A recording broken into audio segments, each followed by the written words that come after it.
Hello，你好，欢迎回来，Welcome back to Wisdom Wednesday with Johnny Tiger on September 29, 2021.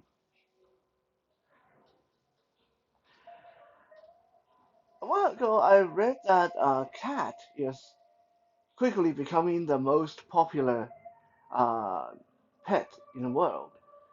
But I think for the most part, dog still has a bit of a lead. Uh, when my beautiful, intelligent girlfriend and I went to the PNE this year. We saw the Super Dog Show where they had dogs performing all kinds of tricks and cool stuff. That God, this is kind of make me feel like I would love to have a dog. I love dog. In fact, a lot of people think of me as a cat person, which I am, but it has not always been that way. I've actually grew up to be more of a dog person. I didn't get to like cats until maybe 2004, 2005, after I adopted Tiger and got used to uh, uh, interacting and getting along with the cat. Now I actually would consider myself a little more of a cat person, but I still love dogs a lot, and it is still my wish that one day my living condition I would find a place to live and have a kind of schedule that allow me to have a dog, not a guide dog, but just one regular pet dog.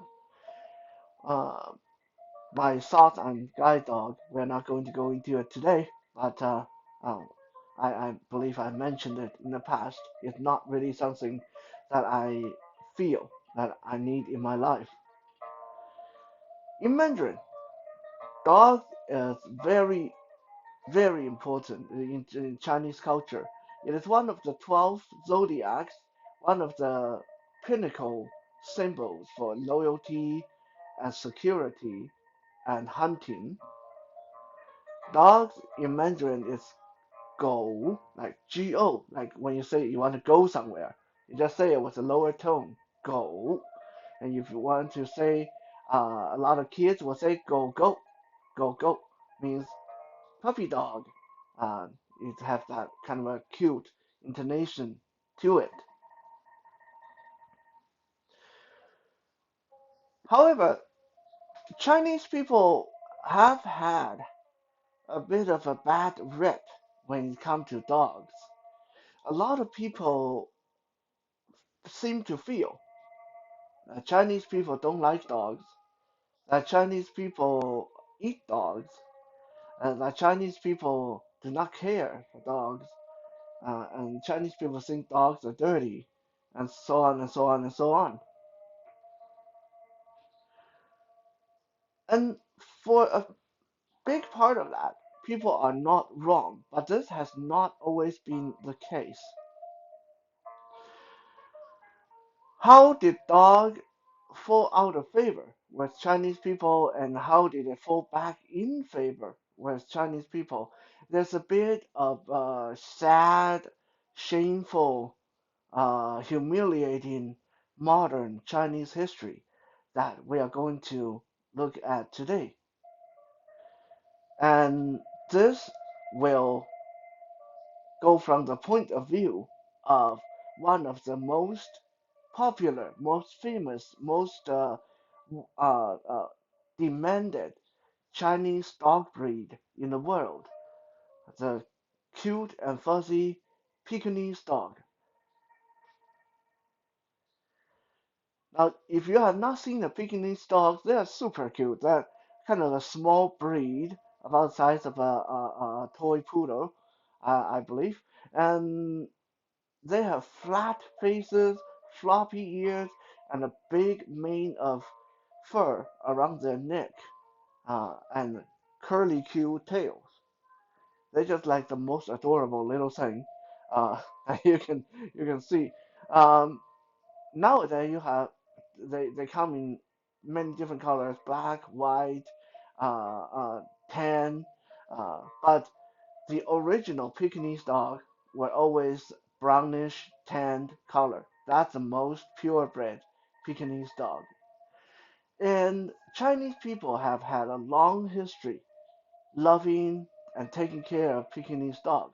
Pekingese dog first became a pet, a popular pet in China way back in the 8th century during the Tang Dynasty. It was exclusively uh, pets for royalties and highly ranked Chinese nobilities.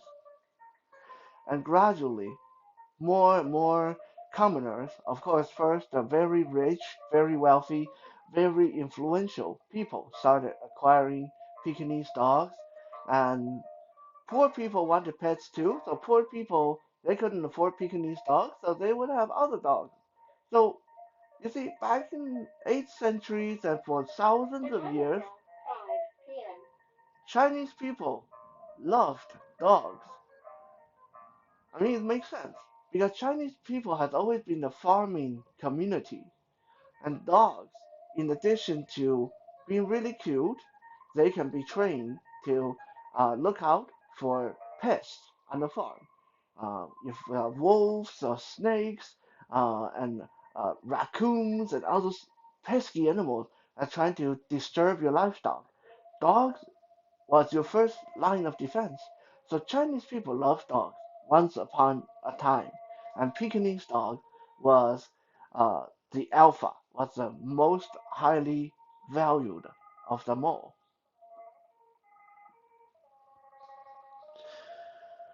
Our story will start somewhere in 1860. 1860, the united forces of British and France, these two nations, they allied with each other and they invaded China. And I hate to say it, they beat the crap out of China. Uh, Chinese people were mostly keeping to ourselves. We didn't really have a lot of guns. We didn't have very modern guns. We didn't train our people to use guns. We didn't have a lot of cannons. Our boats were not as advanced as the Europeans. So when they suddenly attacked us, we didn't stand a chance. So suffice to say, the united forces of Britain and France did quite a number on China. They got all the way to the Forbidden City, where the emperor was staying at the time. Of course, the emperor was no longer there because the emperor, as soon as he heard that the British and the French were attacking us, ran away. Uh, did a tactical retreat, went to stay hide out at northern China. So the only troop, the only military that was defending the imperial Forbidden City uh, was led by one single commander. Uh, I don't remember his name, and he's not really someone we want to remember because he didn't try very hard defending the city.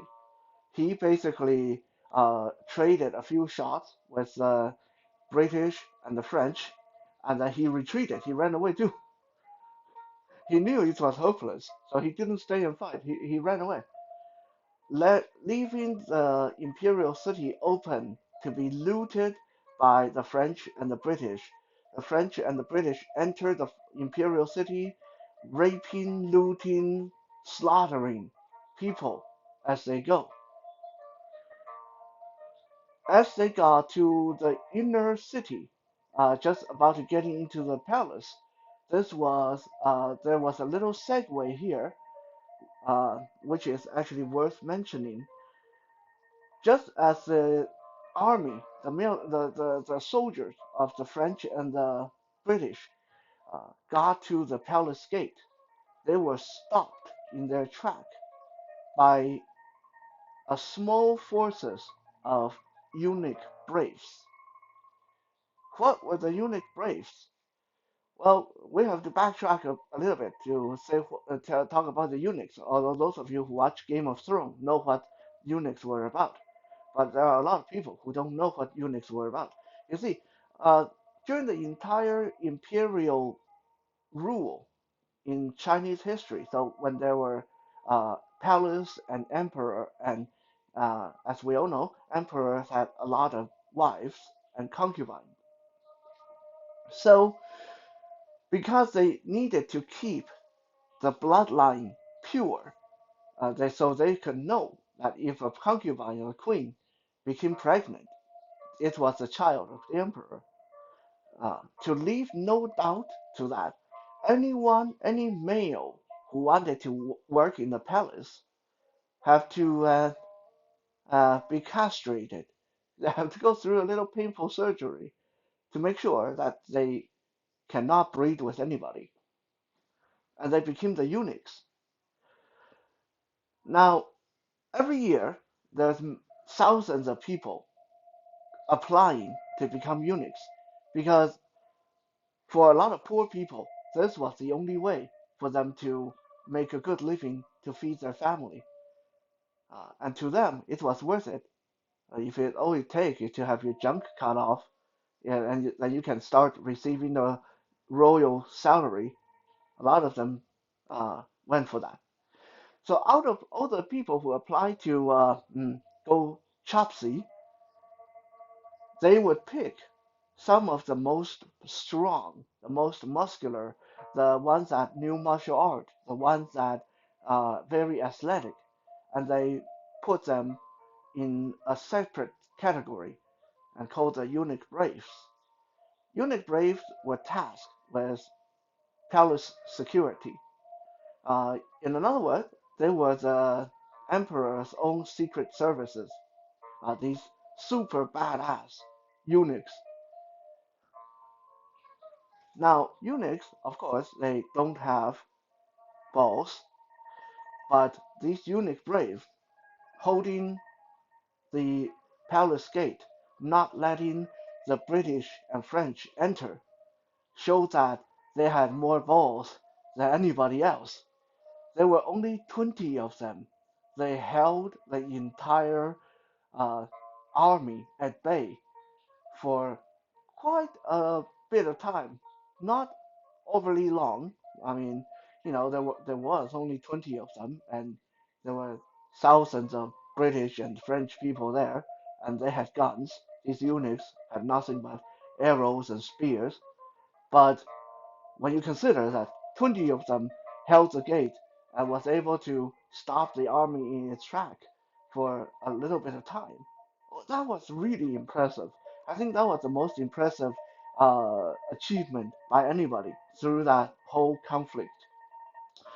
But anyway, that really had very little to do with our story today, so we'll uh, uh, bypass these brave but sadly uh, sacrificed eunuch braves.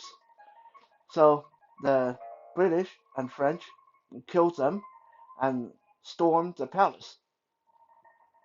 As they got into the palace, they found the body of a woman who committed suicide. And this woman turned out to be the nanny of the emperor when the emperor was young. The nanny, the royal nanny, I guess you can say, royal nanny knew that the foreigners were storming the palace and there's no hope. She did not want to get raped. She killed herself. When her body was discovered, the soldiers found 5 puppies sitting on the ground beside her corpse. 5 tiny Pekingese puppies. The French and the English, they had never seen a Pekingese dog before, and the soldiers they thought these were the cutest, prettiest little creatures. So they brought them back and took them back to Europe when they left China. 4 of these Pekingese puppies was divided up between the high-ranking commanders. One tiny little female Pekingese puppy became one of the most famous dog in European history. She became the lapdog of Queen Victoria of England when one of the commanders decided to get into the Queen's good favor and present her with this war trophy, which was a Pekingese dog. Queen Victoria fell in love with a Pekingese puppy right away and treated her very well. This Pekingese puppy lived until the age of 16 before she died, and she lived as good as any royalty in the court of Queen Victoria. When a British artist did a painting of this Pekingese dog and it went public, the European public fell in love with Pekingese dogs. So suddenly there was a high demand. Any British merchant, any British soldier that had anything to do in China would try to get their hand on Pekingese dogs and bring them to Europe to sell and trade. Lucky too, because if they didn't do that, Pekingese dog might have become extinct. Because it was around this time, around 1860, after the invasion of the British and the French in China, when the fate of dogs really took a turn for the worst in China. Between between 1860 and all the way up to 1960, for the next 100 years, China went through so many turmoils and wars and civil wars, and then the Japanese people invaded. Chinese people did not catch any kind of a break for about 100 years. It was either this war, that war, this person fighting this person, that country invading us. A lot of people were dying, a lot of people were starving. Now, when people were dying and starving, they weren't so much concerned with, oh, this is a really cute dog. I want it as a pet. Dogs became one of the major sources for food for Chinese people. A lot of dogs got abandoned because their owners could no longer take care of them, and then they would get found by some hungry people and they end up getting eaten. It was a dark, dark time for dogs in Chinese history. And then by 1949, the Communist Party officially took control of China as a nation. And for the next 30 odd years, while the Communist Party had their iron grip on everything, they have to be in control of every aspect of people's life. Keeping a pet was strictly illegal because as a communist, the way that they saw it was you are not allowed to have any personal wealth. Anything you have should belong to everybody. So if you are so rich that you can keep a dog or a cat, then obviously you got too much. You got too much personal wealth. You're wasteful. You're wasting it on stupid animals while you are supposed to share that with your fellow human being. So back then, to own a pet was actually ground to get you in really deep trouble. You can get sent to concentration camp or outright executed, depending on who was enforcing the law. So needless to say, no one was keeping dogs as pets. At least most people weren't. The only people that could were the super high-ranking officials that could do it under the table. So most dogs were stray dogs that were out there in packs and running wild in the street, and they would attack people, and then people would hunt and kill them. So dogs almost got hunted to extinction uh, during the uh, last 30 years. of the communist rule.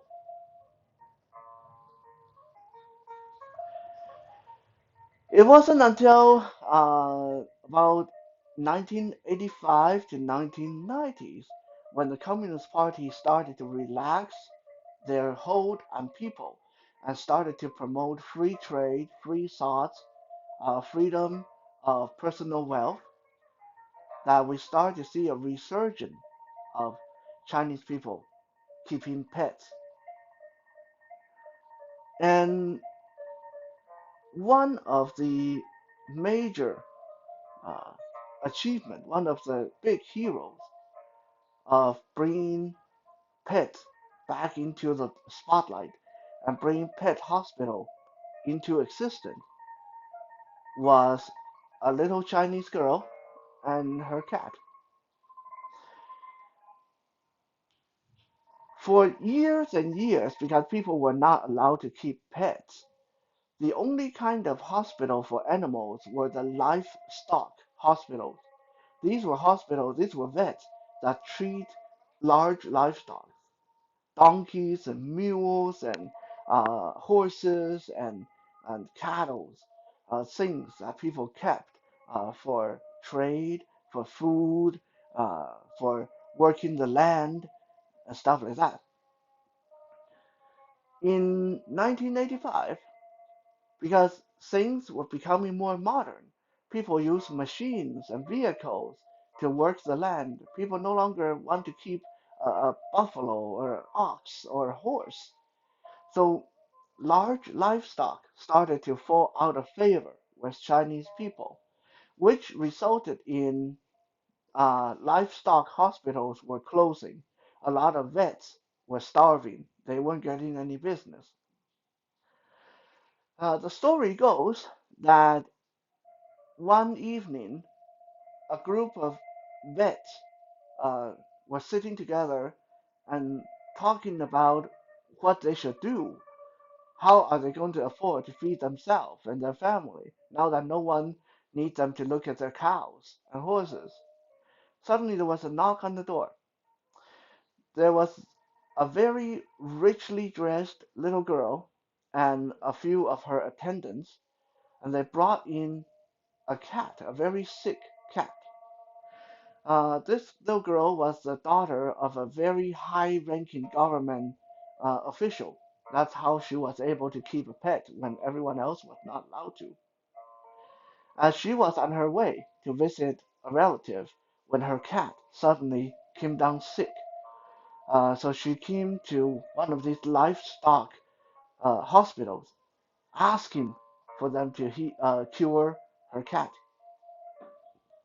At the time, the head vet, the head of the hospital, told the little girl that that is not even a good looking cat. Tell you what, I have a lot of stray cat in my barn. One of them just had a litter of kitten. So just let this ugly cat die. I'll give you a new one. Heck, I'll give you 5 new ones. We got too many of them in the barn. The little girl basically said, hell no. Uh, you can go whatever yourself. Uh, this is my friend and my cat. I don't give a rat's ass what she look like. I don't care if she's an ugly cat. She's my cat.